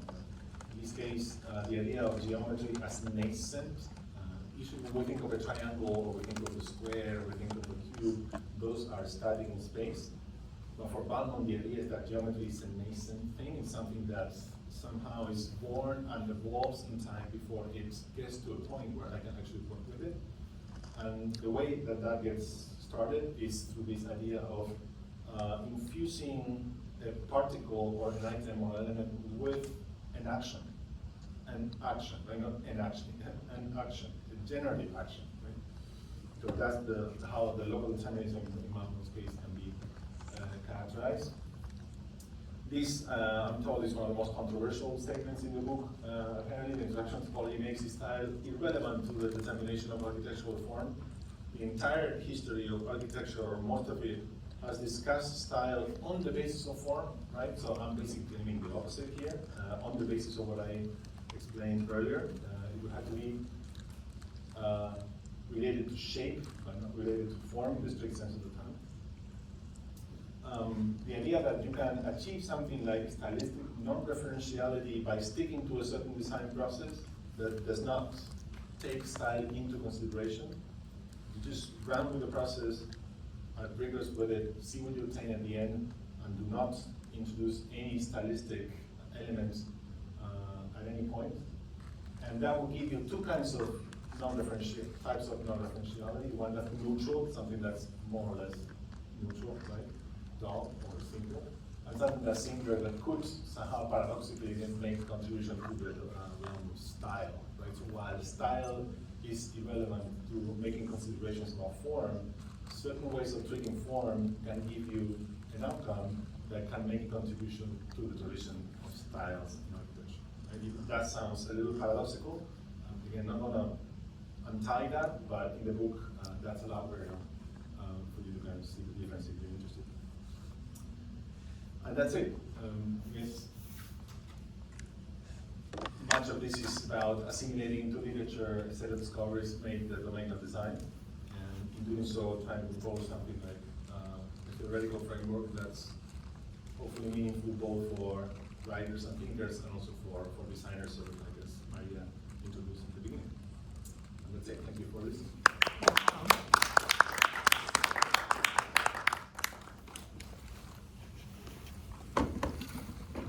This is so exciting. I know. It's exactly what you taught us. Right?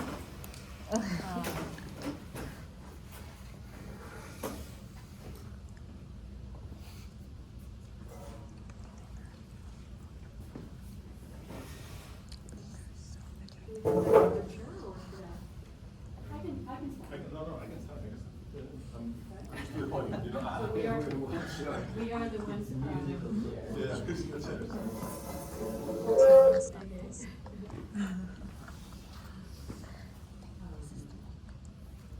Oh, thank you, Jose.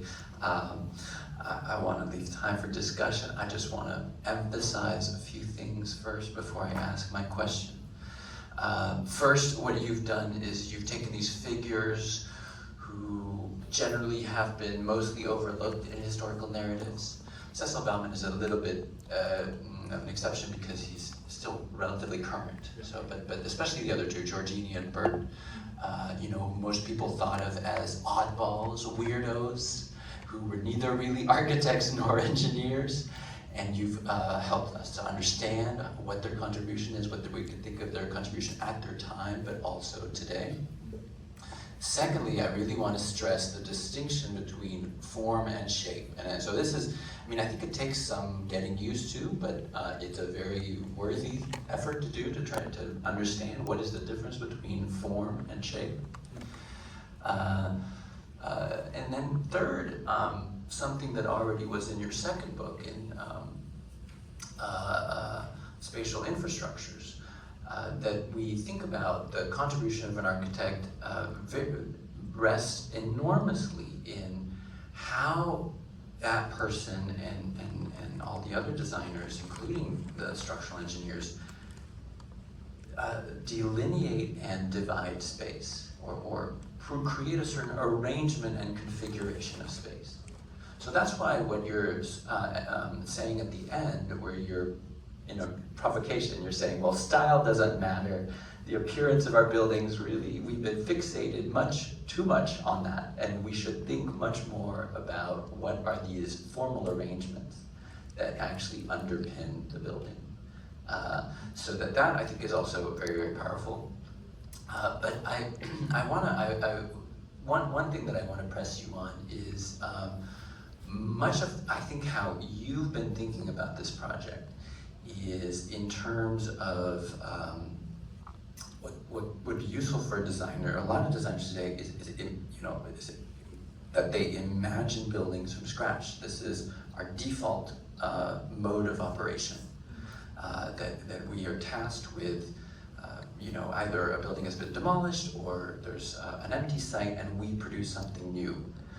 But I would love to hear you think about what happens if we take your thoughts and apply them to existing buildings. So there, for example, what we would start with is not necessarily so much a plan and section of the existing building and how we might modify it, but we would have to draw a diagram, for example, where rooms are shown as points and then the connections between the rooms are lines, and then we can understand topologically what does the existing building do, and then we as designers, our job would really be to reformat that diagram. More so than to choose, right, which materials. I mean, it's not, like, we still have to do that, but that would almost come after the fact. I mean, have you thought about adaptive reuse applied to this intense concentration on form? I mean, to try to be consistent with what I said, because the notion of spatial infrastructure, which is what applies at the core to the beginning of that type of design thinking, precedes the definition of rooms.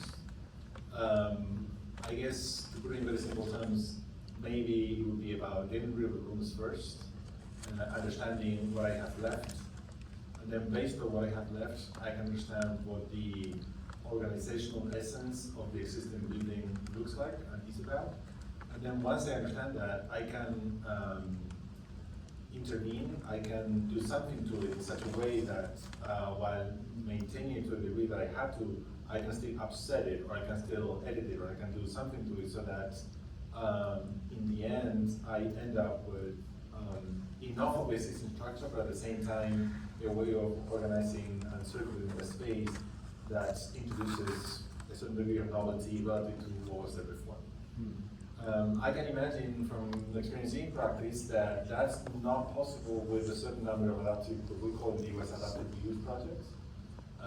But I think, as with any number of these propositions, the fact that you may have it in mind when confronting the design problem can in itself be a vehicle to think differently about the project, right? And therefore, maybe in 2 out of 5 projects, the results actually did not differ that much relative to what it would be if you didn't have that kind of thinking process. But 3 out of 5, maybe yes, right?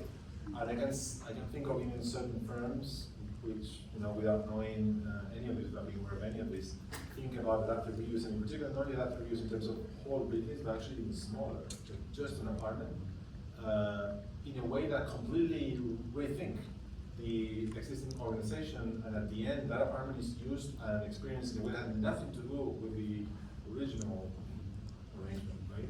So that would be the emphasis here. I mean, to use the kind of thinking as a vehicle for rethinking the way in which spaces in a fundamental sense are arranged in the existing building and seeing how that can be imagined differently.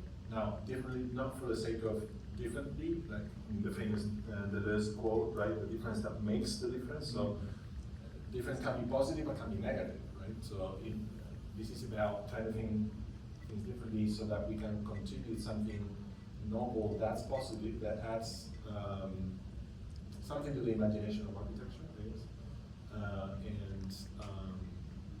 I think just in the way I described, it could potentially be applied to adaptive reuse as well, as it could to urbanism. Interesting. Yeah. María, did you want to? Thank you, Jose. This has been very important for this studio because we've been dealing with questions in the neighborhood of what you presented. So I hope that students paid a lot of attention. I was enjoying very much how, you know, at some point you were saying, but of course this is very far away from architecture. This is purely, you know, formalization or, you know, form making, or this is a disposition in space that I cannot imagine how could be inhabited. And then at some other points is you were sure that those three-dimensional structures could be inhabited. And then you go all the way to buildings and you recognize in existing architecture those, you know, the conditions that you defined in those mathematical objects, right? Like the abstraction of the idea.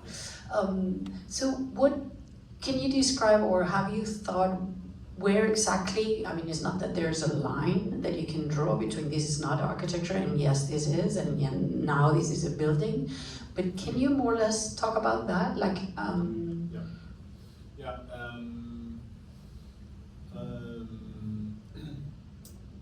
mean, I think basically experience gives you a certain capacity to determine more or less quickly that there are certain organizations in the abstract which would be extremely difficult to turn into buildings in a way that's immediate enough, let's put it that way.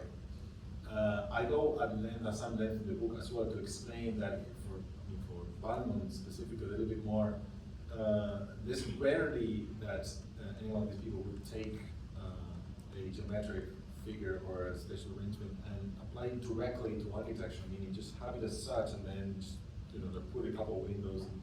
There's always a series of modifications that were applied to these pieces of geometry in the abstract for them to become realistic buildings. So that kind of small, slight modification, that we have to common, that's always going to happen. This difference between non-architectural and architectural would describe would be in those cases where the modifications would have to be so drastic that they would change the nature, or they would alter the nature of the original piece of geometry to such a degree that it would be something else. And so we experienced, if you worked with this kind of design approach for a little bit and you've read what other people have also kind of, you know, tried to argue and shown the work and have analyzed also design by other people and also in history, do continue to build your sensibility as to what is and isn't possible, so that you don't actually have to do it. Before that, you, in some cases, for some kind of borderline cases, you actually have the only way to do it is to test it, is to say, and that may still be the case even for some experience, because there's some kind of borderline cases. I mean, the ones that I put up on the screen are clearly, you could do maybe a little pavilion out of it, but you cannot design a console out of any of that, and it's too complex. So in some borderline cases, you may still need to test it, but in the cases that are clear enough, you just know that that's not possible. What is it exactly? It's a combination of too intricate, usually too intricate, the more complicated. You have to be able to navigate the building in a way that's realistic enough. One of the projects you saw on my review the other day, the last one, very brilliant project, but maybe a little too labyrinthian. Something, if the building becomes too labyrinthian, then, you know, that may not be good. Enough flat surface area, that's a problem, quote unquote problem. It's not a problem really if you think geometrically, but again, architecturally, you know, the trick for Taichung Opera House, which I didn't show, but it's the version of the project in Ghent by Ito and Argisum that I showed, actually did get built a few years later based on the same geometry, is that if you take that type of sponge surface directly from geometry, there's literally no horizontal surface at all. So what happens is that the concave portion of the elementary periodic unit becomes, the concave portion becomes convex, and then back to concavity again, and so on and so forth, in both directions, with no flat surface at all. So the trick they did in post-rationalizing it to turn into a building is to stretch the tangent area between concavity and convexity, so that you can actually walk around the holes. Okay? So basically you will do this, you know, this is the concave part, and then as opposed to changing directly into convexity, you will do something like this, flat and then down. right? So you stretch the tangent area, and that gives you a flat area to be able to step on. But in the original piece of geometry, you have no flat surface at all. So the need for flat surface is also another important parameter. Then there are questions involving, for example, porosity and density. If your model, your geometric model is too porous, then that's also a problem, because that means that you don't have enough, even if it's flat, like with the sponge polyhedra, those are flat, but they do have flat area, most of them. But the porosity is such that if you measure the square footage per floor, then basically 50% or 60% of the building is a corridor, right? So that's also potentially problematic. So I guess any number of these is to be used, I mean, as I keep saying over and over again, did so over the course of the lecture, as a basis for, right? As a basis for, not necessarily as a direct translation. Then once you do that, there are certain properties that can be appreciated, for example, legibility. There can be a little bit of debate around this. Some architects consider legibility less important. I think legibility is important in terms of what you're designing. So if you I guess, take a chunk of a certain spatial arrangement, only a chunk, and then cut it up in certain ways, or cut into it in certain ways, such that at the end, that thing looks a little awkward, or then maybe that's also not that great, but there are some architects who are almost anti-design. What they appreciate is actually kind of the opposite. For something that looks like it hasn't been designed at all, so the more awkward, the better, provided there's a contribution somewhere else, another area. Programmatically or contextually, so yeah. So those are maybe just a few clues about that. But I think what takes primarily is basically experience. And for this course, this kind of methodology, I've been rehearsing with students for about 9 years now. And if you continue to do this, in my personal opinion, the level of discovery is quite high, because basically, and this makes the students uncomfortable all the time.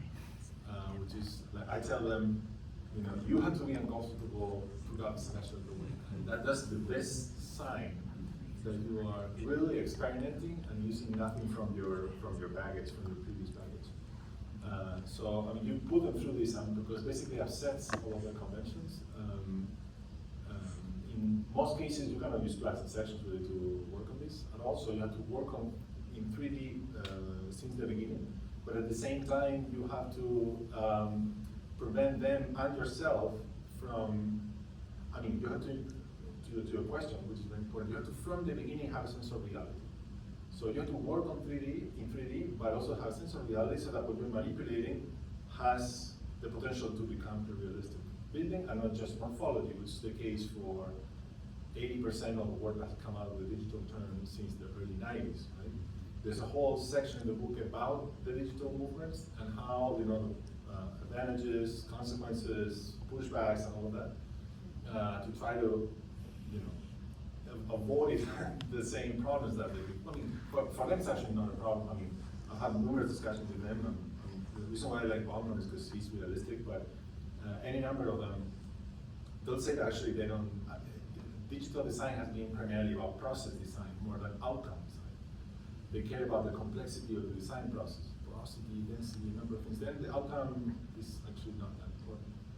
So you end up with 1,000 different outcomes. That's okay, and it's just the process that matters. So anyway, I'll leave it there. But yeah, I guess those are some of the clues to do that. It's out of a deep belief that much of that remains unexplored. Basically what happened is that kind of thinking developed only for a few years, and then we had the 2008 crash that changed, along with a number of other things, but that was one of the main ones, changed the nature of architectural discourse internationally. Climate change at the same time, right? So you have climate change and the economic aftermath of the 2008 crash.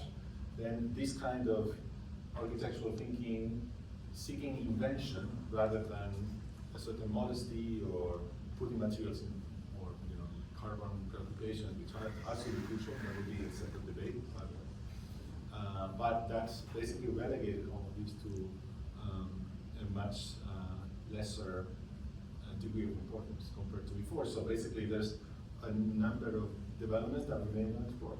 So the point of the book, that's another point of the book, is basically to see whether we can take up some of these unfinished, undeveloped lines of research in architectural thinking and see if we can push them in different ways. Terrific. I know there must be some questions from the students. Yes. I want to give you a chance. By the way, I had a number of these students last academic year. That is why I'm here. I mean, Yeah. When you were talking about a response to Maria's question about that some things can't be real buildings because of like the various things you mentioned, would that change if you think of it on a different scale? Like that you're looking at it as like not a full building, but maybe a park or maybe a city or something like that? The smaller, the easier, that's for sure. Meaning the smaller, not in the sense of scale necessarily, if we stay within the boundaries of architecture, so maybe the shift between a museum and a house. But I mean the smaller, if you shift to another design practice, for example, furniture design. Anything, when you exit the domain of architecture, then things usually get easier, because basically the number of constraints are fewer, and budgetary concerns are also, you know, less important, basically.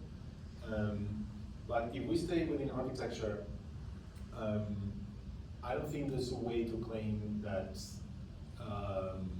there's a major difference in terms of a museum or a house when it comes to using this kind of design approach. I don't think.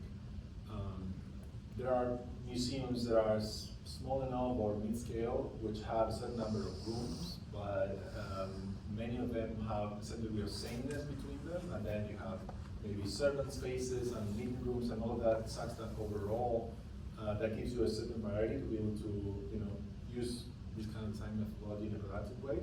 But the same is true for a house with, say, 9 different spaces, for example, 8 different spaces. If you count also like storage rooms and, you know, like bathrooms and courtyards and all of that, that also gives you enough need to do this, right? I think within architecture, it's possible to, I mean, in Jardin's case, basically consider it houses, right? So that's an example right there. However, I also showed, well, the Ghent project is a cultural center, huge cultural center, so it's much bigger. And again, if you exit and furniture design, something more set design, for example, even fashion design. I mean, like, basically, you can explore any number of other design domains and get it now. When it comes to the urban question, I didn't mention it, but maybe because it was less important, but my idea is to now shift to, so as I said, I devoted 10 years to this. The idea is to now shift to a project at the intersection of cultural criticism and urbanism, basically. And maybe spend another 10 years on that, 15 years. And so we'll meet in 10 years and I'll hear it. But it's just much harder. I mean, it's much harder in urbanism to generate forms in general, because basically urbanism is, I mean, if architecture is already submitted to a number of forces that completely escape the architect's control, and when it comes to urbanism, just imagine, right? However, I do see a way that you can use this kind of approach in an analytical manner, and also certainly in an analytical manner to understand a certain portion of the city, for example, and how you know, zoning relationships might work, or how you can organize the zoning or the disposition of functions within a certain piece of territory in a particular way that has consequences at the level of a larger context, or for the city, or also in terms of connections. Because of the dynamic character that's embedded in many of these procedures, that actually works very well in terms of flows and circulation, and that applies to any scale. So I can imagine that, if not in terms of exactly defining, right? I mean, here we're talking about designing buildings with, you know, windows and colors and stuff. So basically down to the, not down to the tiniest detail, but certainly some detail. With cities, that's harder to do, but up to the level that you can do that, I think that's, for example, just the ways that I shared, it should be possible. So, I mean, for me, it would be really amazing that somebody took up some of these thoughts and you know, took it upon herself or himself to develop into something like an urban theory. I got the same question, even more so with spatial infrastructure, because even the term itself sounds already almost urban by definition. And actually in that project I had to go at some length to differentiate it, how I was using it for architectural purposes and not urban purposes. With this, one could say more specifically architectural, but just out of your question, I can see ways in which that can be also applied on an urban level. So maybe you do it yourself. Another question. Yeah. Deja. You kind of answered my question. But I guess I wonder, like, since you were talking about how architecture kind of went in a certain direction at a certain point in time, like climate change and the 2008 crisis, financial crisis and stuff, I was wondering, I guess, what direction do you think we'd be going if we stuck with this? If, like, architecture did go in this direction, or like people were thinking more in this way than the way that I guess we went now. Architecture would be a lot more exciting today, honestly. I mean, there's more or less consensus in the international community within architecture that the level of invention has dropped drastically since approximately 2008-10. Because now our efforts are more focusing not so much in inventing, but actually in trying to combat climate change and other kinds of social questions and all that, which are absolutely crucial, and we have to confront them. So both things are true at the same time. It's not as exciting in terms of invention, but at the same time, these questions have to be addressed. I guess what we have not seen yet, and this is important to emphasize with students, because I think that's hopefully the next step, is to combine both.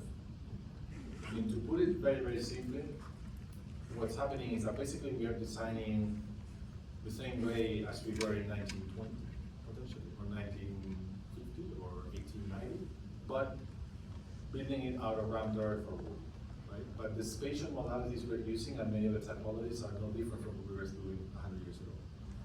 So is it possible to, with a rigorous scientific understanding as to what constitutes embedded carbon and what kinds of materials we can use that we are sure are best in terms of climate change, which is unclear for the scientific community at the time. It's not just a matter of building something out of wood and everything out of wood and everything concrete. It's not clear in all scientific grounds, right?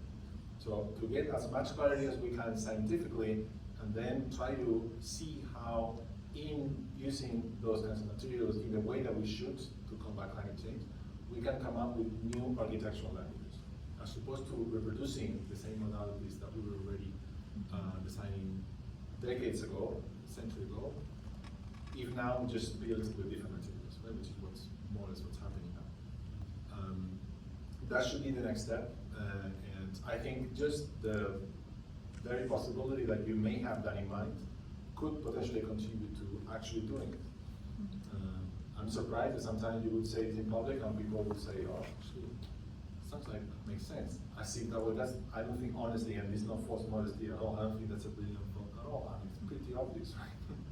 If we were doing this up until 15 years ago and now we're doing that, how about trying to do both? It's a very simple thought, right? Well, I think that should be the next step. Now, granted, it's not that easy, right? And it takes already a lot of effort to reorient and reroute our design efforts and the way the industry works in order to try to build with different materials and all that. That takes effort and time. So it's understandable that we've needed a generation for that to start to be embedded and incorporated in a way that's becomes more and more, I guess, natural and automatic.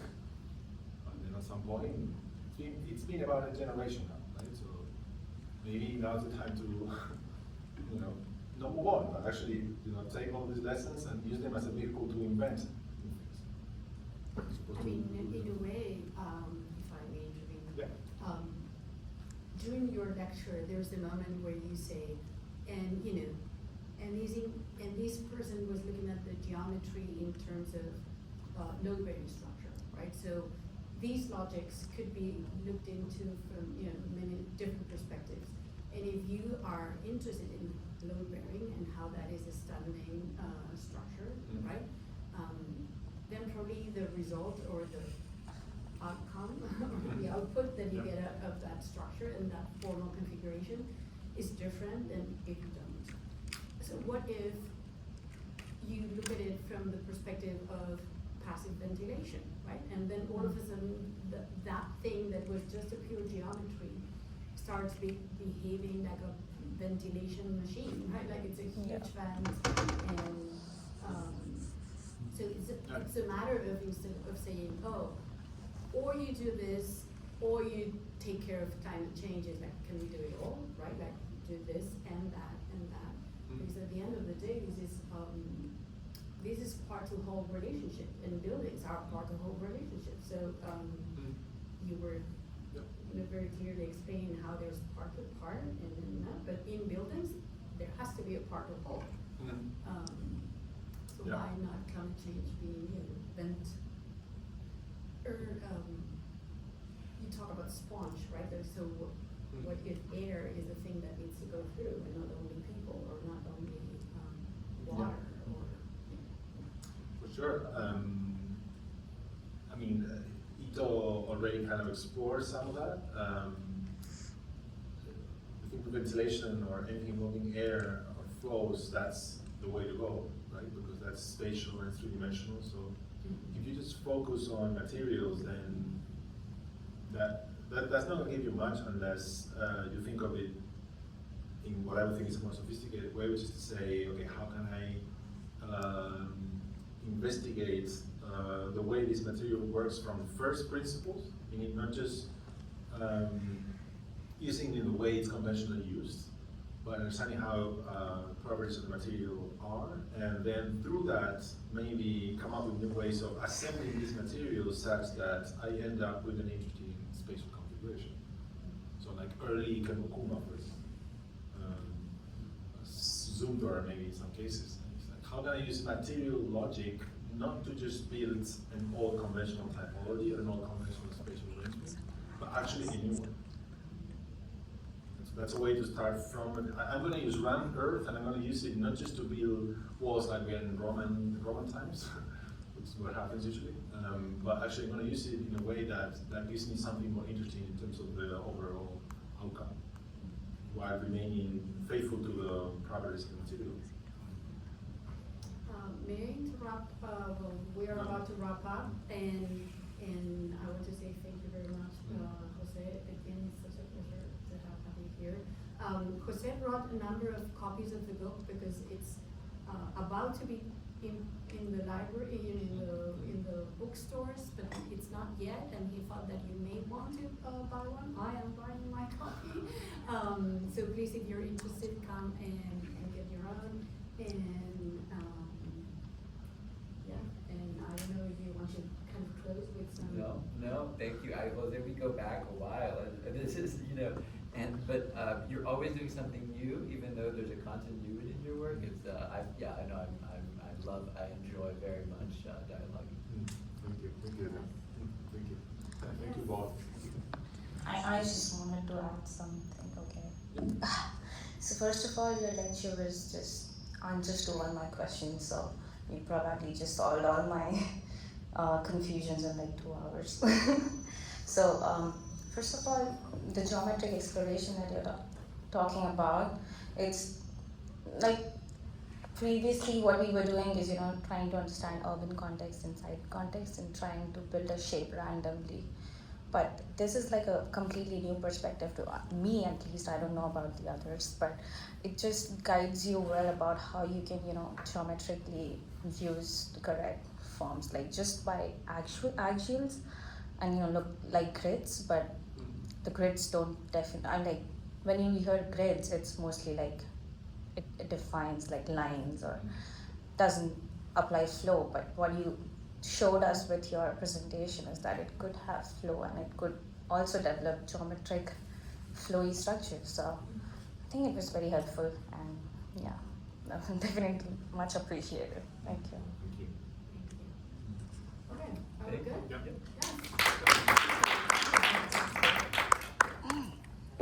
And I'll see you Thursday, and I want it to be heavy loaded because it's our last class before break, right? You just answered all my questions. You just let me know after the time. Okay. Try your best.